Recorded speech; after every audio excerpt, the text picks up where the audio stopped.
Life does not end here. I have failed thrice in NEET exam. शायद अब अपने parents को proud feel नहीं करवा पाऊंगी. This exam is not everything only. If not NEET, then what?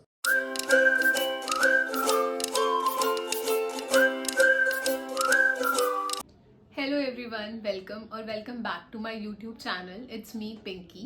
So you guys have must clicked on this video by its thumbnail, and yes, it is true that I have failed thrice in NEET exam, but it is also true that I have passed out from IIT Bombay.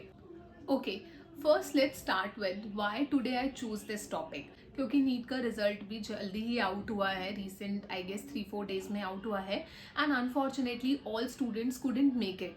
And हमने देखा भी है last 2-3 years में how NEET exam went through. कभी paper का leak हो जाना, कभी अनएक्सपेक्टेडली बहुत ही टफ आना, एंड इसमें ना अफेक्ट हमारा हार्डवर्क सिर्फ होता है. हम लोग जो 2-3 ईयर्स और मोर देन दैट जो होता है वो इन्वेस्ट करते हैं. तो आज का video I am making for people like me जिन्हें लगता है कि this exam is everything only. So let's dive into my journey. तो अगर मैं 9th क्लास तक की बात करूँ ना, तो I was an very average student. मैं ना बहुत ही मतलब पासिंग मार्क्स मेरे सिर्फ आते थे. बट उसके बाद जब मैंने कोचिंग ज्वाइन करी अपनी, तो मेरा ना कॉम्पिटिटिव नेचर तो स्टार्टिंग से ही था. तो मैंने देखा कि मेरे जो फेलो क्लासमेट्स थे they were focusing more on their studies. तो मुझे लगा कि मुझे भी थोड़ा ध्यान देना चाहिए इस पर. तो उसके बाद से मेरी अकेडमिक जर्नी जो अच्छी तरह से वो स्टार्ट हुई थी. फिर आया 11th क्लास में, तो ऑफकोर्स वहाँ पे स्ट्रीम डिसाइड करना था, एंड बचपन से बनना तो डॉक्टर ही था. तो मैंने साइंस स्ट्रीम ने चूज़ करा. बट मेरे को मैथ्स भी ना बहुत अच्छी लगती थी, तो मैंने मैथ्स छोड़ी नहीं. तो मेरे जो मेन सब्जेक्ट्स थे वो थे physics, chemistry, maths and biology था. तो मेरे पास PCMB सब्जेक्ट्स थे मेन. एंड मैंने मैथ्स में भी ना 12th में बहुत अच्छा स्कोर करा था. I score 95 marks. तो अच्छा ही था, मतलब जो भी मैंने लेके अपना करा 12th तक वो सब बहुत अच्छा जा रहा था. 2019 में मैंने अपना 12th का एग्ज़ाम दे दिया था, बोर्ड. एंड मुझे ना इतनी गाइडेंस नहीं थी मेरे पास. तो मुझे बनना डॉक्टर था, बट मुझे पता नहीं था कि आगे का पाथ किस तरह फॉलो करना है. तो मुझे बहुत ही लेट थोड़ा पता चला कि नीट का एक एग्ज़ाम होता है जो आपको देना होता है, और उसके बाद ही आप MBBS के लिए एनरोल या एडमिशन ले सकते हो. तो मुझे ये बात नहीं पता था, मुझे बहुत ही लेट पता चली ये बात. तो जब मैंने 12th का एग्ज़ाम दिया, तो मैंने उसी टाइम नीट का फॉर्म भी भर दिया था. तो 2019 था मेरा फर्स्ट अटेम्प्ट जब मैंने नीट एग्ज़ाम का दिया था. तो मैं एग्ज़ाम जब देने गई, तो मेरा फर्स्ट टाइम था जब मैंने एग्ज़ाम सेंटर में वो क्वेश्चन पेपर देखा था, और क्या कितने क्वेश्चंस आते हैं, कितने मार्क्स का होता है, क्या पैटर्न होता है, वो सब मैंने वहाँ सेंटर में बैठ के ही फर्स्ट टाइम देखा था. तो एग्ज़ाम देकर मैं आई. कहीं ना कहीं समवेयर पता था कि आई कुडेंट मेक इट, क्योंकि मेरा उतना अच्छा गया नहीं था. तो मेरा जो स्कोर था 2019 नीट एग्ज़ाम का, इट वाज 308. तो ऑफकोर्स वो कट ऑफ से बहुत फार अवे था. एंड मैं तो शॉक्ड थी ही, मुझसे ज़्यादा मेरे पेरेंट्स शॉक थे. तो हुआ ये था कि मैंने 12th में कोई भी नीट का प्रिपरेशन नहीं करा था. एंड इट्स ट्रू कि आप अगर नीट का प्रिपरेशन कर रहे हो तो आप 12th में अच्छा स्कोर कर सकते हो, बट आप सिर्फ 12th की प्रिपरेशन कर रहे हो तो आप नीट को क्रैक नहीं कर सकते. तो मैंने एक नॉर्मल से कोचिंग सेंटर से ही अपना ये 12th की प्रिपरेशन करी थी, और उसके बाद मैंने नीट एग्ज़ाम दिया था. I perform good till 12th class. तो ना पेरेंट्स टीचर मीटिंग में भी teacher always use to praise me. तो आपको ना वो एक टॉपर वाली आदत लग जाती है. आपको एक जो होता है ना अप्रिसिएशन, आपको लगता है कि हाँ अब आप सब कुछ कर सकते हो, अब आप कैपेबल हो, आप पढ़ाई में भी बहुत अच्छे हो, क्योंकि आपने 12th तक करा है. अच्छा, आपके टीचर्स आपको प्रेस कर रहे हैं. एंड वही सेम मेरे साथ हुआ था कि बट देन जब रिजल्ट आया तो वो 308 कुछ मार्क्स मेरे आए, जो कि मेरे लिए बहुत ही ज़्यादा शॉकिंग था. कि वो जो एक स्टूडेंट को पर्सनली जो फेलियर हिट करता है ना, वो मैंने इससे पहले कभी टेस्ट नहीं किया था. क्योंकि उससे पहले तो एक टॉपर फर्स्ट सेकंड रैंक ही आ रही थी, तो वो एक टॉपर वाली फीलिंग हमेशा से थी. बट वो फेलियर जब हिट करा तो मैं बहुत ज़्यादा ही शॉक में थी कि ये कैसे हो गया. एंड ये ट्रू है कि आपके स्कूल तक की दुनिया बहुत अलग होती है, और जब आप उससे बाहर निकल जाते हो तो आपकी बहुत ही अलग दुनिया हो जाती है. बहुत कॉम्पिटिटिव है बाहर वर्ल्ड, तो आपको बहुत कॉम्पिटिशन ऑफकोर्स फेस भी करना पड़ता है. बट बनना तो डॉक्टर ही था. तो I decided to take drop. And उस टाइम पे मैं सोच रही थी कि मैं ड्रॉप ईयर में कहाँ से अब पढ़ाई करूँ. तो मैंने कोटा भी सोचा, फिर अदर इंस्टीट्यूट्स को भी रेफ़र किया. बट ये था कि कोटा जाना मेरे लिए डिफ़िकल्ट हो जाता. तो मैंने दिल्ली में ही रहते हुए आकाश इंस्टीट्यूट को ही ज्वाइन करा. एंड 1 साल वहाँ से मैंने पढ़ाई की. फिर 2020 में मैंने नीट का एग्ज़ाम वापस से दिया. एंड ये मेरा सेकेंड अटेम्प्ट था. But that time also my score between 400 to 500. So of course I couldn't make it that time also. Then 2020 में I took admission in Delhi University, जहाँ पे मैंने अपना कोर्स लिया बायोमेडिकल साइंस, एंड वहाँ पे मैंने अपना ग्रेजुएशन के लिए स्टार्ट कर दिया था पढ़ाई। बट उस टाइम 2020 में ना कोविड था, तो वहाँ तो जाना नहीं था क्लासेस अटेंड करने, तो मेरी ऑनलाइन क्लासेस होती थी। तो मैंने फिर से डिसाइड किया कि मैं अपना थर्ड अटेम्प्ट दूंगी। तो मैं ना ऑनलाइन क्लासेस को ज़्यादा अटेंड नहीं करती थी, मैं अपना नीट का ही पढ़ती रहती थी।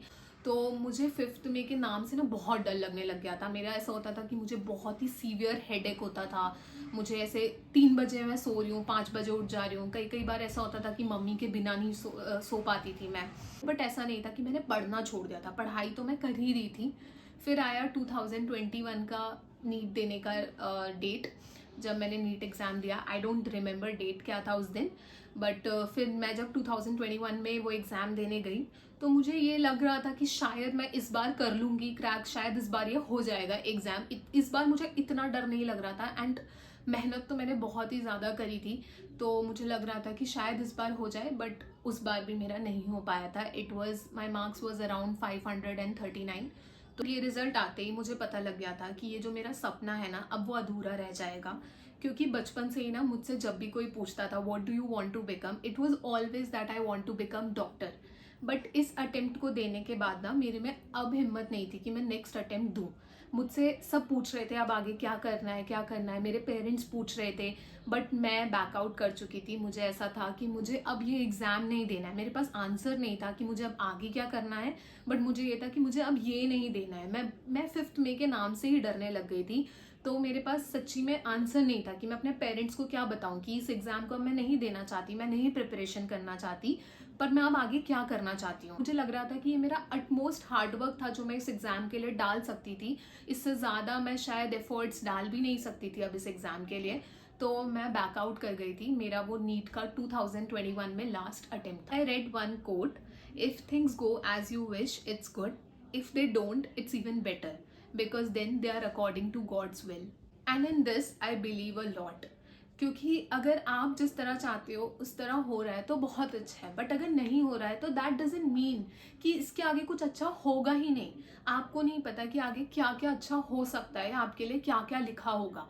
तो प्लीज़ आई रिक्वेस्ट कि अपने ऊपर कभी भी बिलीव करना मत छोड़ना। ये एग्ज़ाम एक सब कुछ डिसाइड नहीं कर सकता, ये लाइफ डिसाइड नहीं करता है आपकी। इस टाइम पर ना सबसे ज़्यादा हमको सपोर्ट की ज़रूरत होती है, एंड हमारे पेरेंट्स ही होते हैं जो सबसे ज़्यादा हमको सपोर्ट करते हैं। My sister and my mother was big supporter for me, क्योंकि उन्होंने देखा होता है हमको वो दिन रात मेहनत करते हुए, एंड हम भी उतने ही ज़्यादा अफेक्टेड होते हैं उस रिजल्ट से, क्योंकि वो हमारा भी एक ड्रीम था, हमारा भी वो सपना था, उसको पूरा नहीं कर पाना।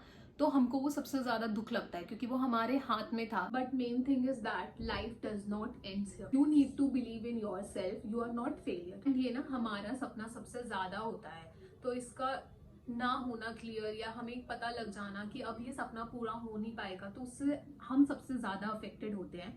तो मैं भी हुई थी, बट मुझे ये था कि मुझे अब ये एग्जाम नहीं देना है, तो लेट्स मूव अहेड है। तो मैंने कॉलेज में एडमिशन तो ले ही रखा था, एंड जब तक इसका रिजल्ट आया था कोविड भी ऑलमोस्ट ओवर हो चुका था, तो मैंने कॉलेज जाना भी स्टार्ट करा। एंड जब आप बाहर निकलते हो ना, बाहर लोगों से मिलते हो, तो आपको पता चलता है कि you was not the only one. आप लोन सर्वाइवर नहीं हो, बहुत सारे बच्चे हैं। 20 लाख स्टूडेंट अपीयर होते हैं इस एग्जाम के लिए, and only 65,000 could make it, क्योंकि इतनी सीट्स ही अवेलेबल हैं। तो बहुत सारे लोग होते हैं जो आगे लाइफ में आगे बढ़ते हैं और कुछ और करने को डिसाइड करते हैं, एंड बहुत सारे स्टूडेंट आप में से भी होंगे जो डिसाइड करेंगे एक और ड्रॉप लेना, that is a very brave decision. But कुछ लोग होंगे जो डिसाइड करेंगे कि उन्हें कुछ और करना है, and it is also a very brave decision. आपका वो जो सपना है ना AIR लाने का, it still can be fulfilled. और हम ना नीट देते देते हार्डवर्क जरूर सीख चुके होते हैं, एंड वो हार्डवर्क आगे लाइफ में बहुत जगह काम आने वाला है। एंड जो भी हमने नॉलेज गेन करी होती है नीट एग्जाम को देने में, वो आगे इतना ज़्यादा हेल्पफुल होने वाला है, यू इवन डोंट नो कि आप कितने सारे एग्जाम बिना पढ़े भी क्रैक कर जाओगे। बहुत सारे एग्जाम्स हैं जो आपने नीट के लिए प्रिपरेशन करा है, बट यू डोंट नो कि वो आपने अदर एग्जाम्स के लिए भी प्रिपरेशन करा है। उसके लिए अब आपको अलग से पढ़ने की जरूरत नहीं है, आप डायरेक्टली वो एग्जाम दोगे और आप वन गो में क्रैक कर सकते हो। Don't lose hope, every drop counts, the sky is yours, just keep aiming and rising. तो ये वीडियो ना बहुत लंबा हो जाएगा अगर मैं आपको इसी वीडियो में बताऊंगी कि मैं IIT बॉम्बे में कैसे पहुंची। बट मैं वो नेक्स्ट वीडियो में ज़रूर कवर करूँगी। बट इस वीडियो को बनाने का सिर्फ इतना मोटिव था कि प्लीज़ स्माइल करना, इंजॉय करना, हार्डवर्क करना कभी भी मत रोकना। ये लाइफ डिसाइड नहीं करता, life is very long and you don't know कि कितने सारे पाथ्स अभी आने वाले हैं जो आपको कितनी ब्यूटीफुल डेस्टिनी पे ले जाएंगे। मतलब आपकी लाइफ में अभी वंडर्स होने वाला है आगे। तो यहाँ पे मत रुकना, डिप्रेस्ड मत होना, अपने आप से डिसअपॉइंट मत होना। वो भी करते हैं ना, वो सब अपने पेरेंट्स के लिए करते हैं। तो मेरा भी यही था कि मुझे ऐसा लगने लगा था कि मैं शायद अब अपने पेरेंट्स को प्राउड फील नहीं करवा पाऊंगी। मेरे दोनों ही मतलब लाइक मम्मी एंड पापा दोनों ही बहुत ज़्यादा डिसअपॉइंटेड थे एंड मुझे ऐसा लग रहा था कि मैं अब कब उनकी आंखों में वो स्पार्क देख पाऊंगी। But literally I am telling you, जब मेरा वो IIT बॉम्बे का ऑफर लेटर आया था, I have seen that spark in their eyes and वो ना एक अलग ही फीलिंग होती है कि मतलब आपने कुछ कर दिया है, आप कर सकते हो, आप केपेबल हो। वो जो थोड़ा बहुत ट्रस्ट आपका अपने पर से चला जाता है ना कि शायद अब हम कुछ नहीं कर सकते क्या, वो वापस आप गेन कर लेते हो। एंड IIT बॉम्बे में पहुंचने के बाद तो my life was completely changed. मैंने इतना कुछ एक्सपीरियंस करा है, एक्सपोजर मिला है, तो that I will cover in next week. I will tell you in depth कि वहाँ पे क्या क्या हुआ, कैसे मैं वहाँ तक पहुँची।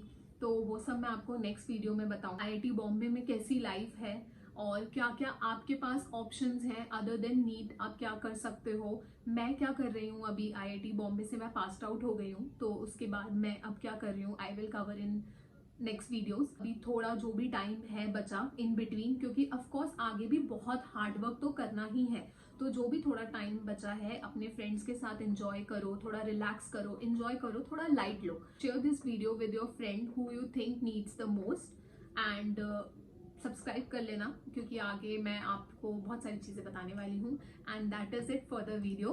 Bye bye, meet you next time.